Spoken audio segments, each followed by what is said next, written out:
Okay, hi, it's me again, Lumos KP.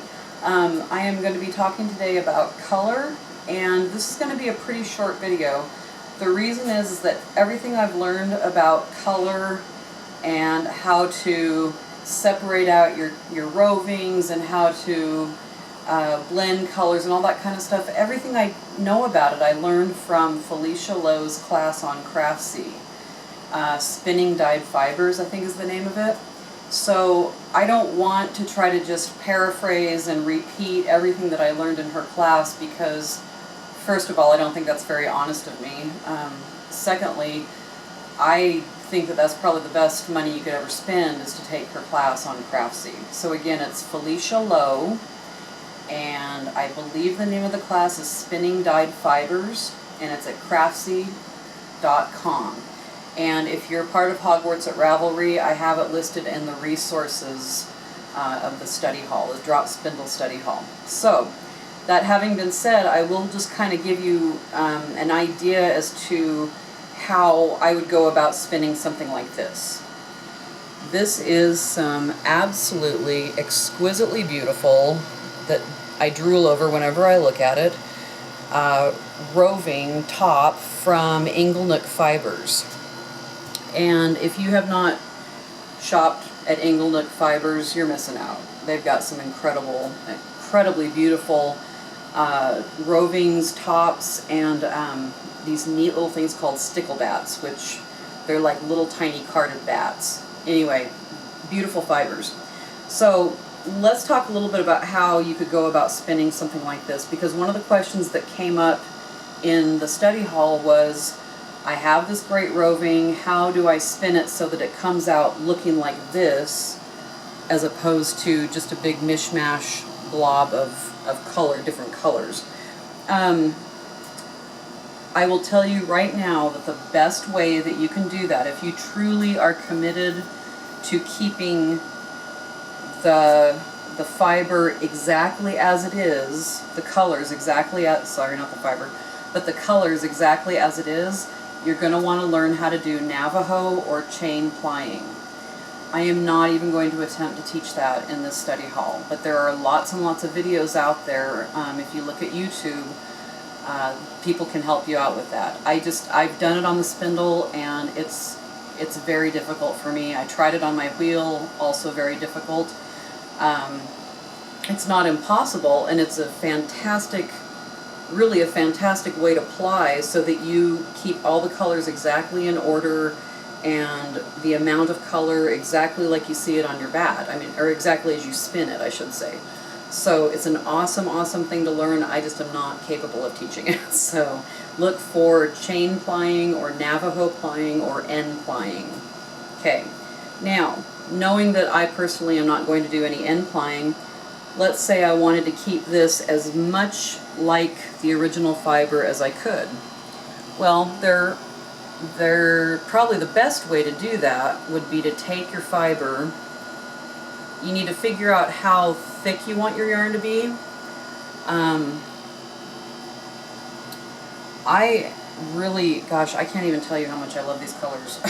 I'm looking at this going, I've been almost afraid to spin it because I don't want to mess it up. And yeah, after me telling you not to feel that way, but there's something about this particular color scheme that really appeals to me.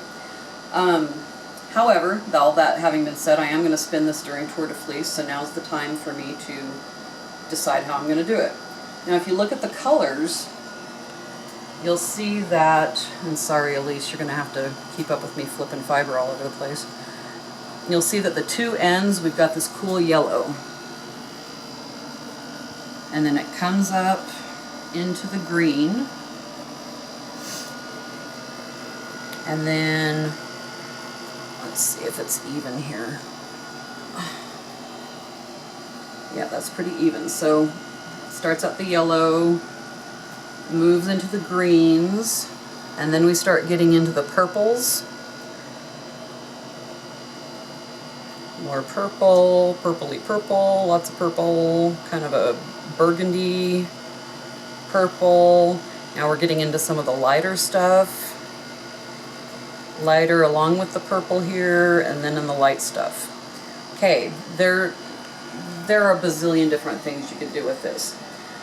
One thing that you could do, if you were really, really determined to keep the colors as separate as possible, is you could tear off the yellow chunk. Ooh, I just did. This is really easy to tear off. You could tear off the yellow.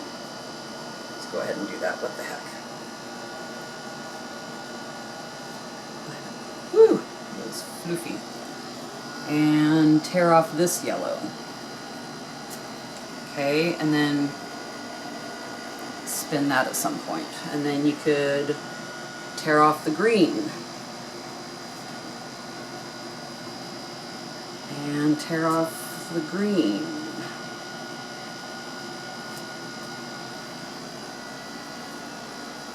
Okay, you could keep doing that. Keep, let's see, there's a little more green on that one.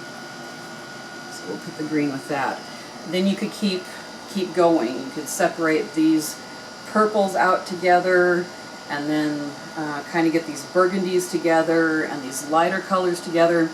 And then you could, let's see, you could start with the yellow on one spindle, or if you only have one spindle, just decide, okay, here's my first cop that I'm gonna spin onto my spindle. And you could go all of the yellow first, and then all of the green, and then all of the purple, and then all of the burgundy, and then all of the light. Or you could do your first cop and have it be just half of the yellow, half of the green, half of the purple, etc. Slide that off, or get your second spindle out and then do the exact same thing. Half of the yellow, half of the green, half of the purple. No matter how you spin it, chances are you're going to have some barber pulling. It's almost impossible to spin if you decide to go half and half. If you do this much yellow on one cop and then this much yellow on the other cop, they're probably not going to match up exactly. Okay, so you might have, you know, parts of the second cop where it was a little bit thicker, and so you don't have as much of the yellow yardage as you do on the other one. I hope I'm making sense. If not, I want you to ask me questions, okay? My point here is that yes, you can do all this separating. You could just tear it in half vertically and start at one end and spin it, and then start at the other and spin that on a separate spindle. There's any number of ways to combine. But again, you probably aren't going to avoid barber pulling at some point, which barber pulling is when you've got, it looks like a barber pole. You've got two colors coming together that you ply together, and instead of it being like two yellows, you might have some yellow and then some of that green sneaking in there, and so you'll have yellow, yellow, yellow, and then yellow, green, and then more green. So that's called barber pulling, and personally I love barber pulling. I love seeing the colors come together, and I'll do some just totally wacky plying together sometimes just to see what the colors look like, and I think that's a lot of fun. If you are just adamant, you've got this piece of fiber and you're saying, no, I want it to look exactly like it is here, then what you're going to need to do is start at one end, and you can still tear your fiber vertically so that you aren't managing such a huge amount, but you're going to have to keep track of how you're ordering it. So if you start on, let's say you've got your first spindle that you're working on, and you start with yellow, and then you decide, I want to go, I use up all this. So this side has yellow on it, so then I'm going to use up all of this, okay? Well then say on that second one, the second spindle or cop that you spin, you start like this, but then you forget, and instead of keeping yellow to yellow, you flip it, okay? And you have this big color break here. Basically what's going to happen then is you're going to end up with a lot more barber pulling, and your colors are going to be a little bit off when you're plying the two together. personally, I think it's awesome when that happens, but that might not be the look that you're going for. So you have to, if you decide to go that route, you have to pay attention. So if you strip your top into thinner strips, you have to really pay attention and consistently start with the same end, the same color, the same end that you did all the way through. So again, this has been a slapdash attempt to try to give you an idea of what's involved with color blending. I can't possibly cover everything that Felicia Lo does in that class, so again, if you don't spend any money on anything else this year as far as your fiber and your spindles go, or your hobbies and such, I just can't recommend her class enough. She goes into the color wheel. She shows you different ways to ply, and it's all wheel done for her, but it doesn't matter. It still translates over to spindle spinning.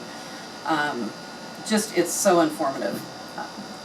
I've talked enough about that. So hopefully this will give you an idea, and when I get this going during Tour de Fleece, I will report back in to the study hall and show you how I decide to spin it up so we can see how the colors come out. All right, thanks a lot, and we'll see you next time.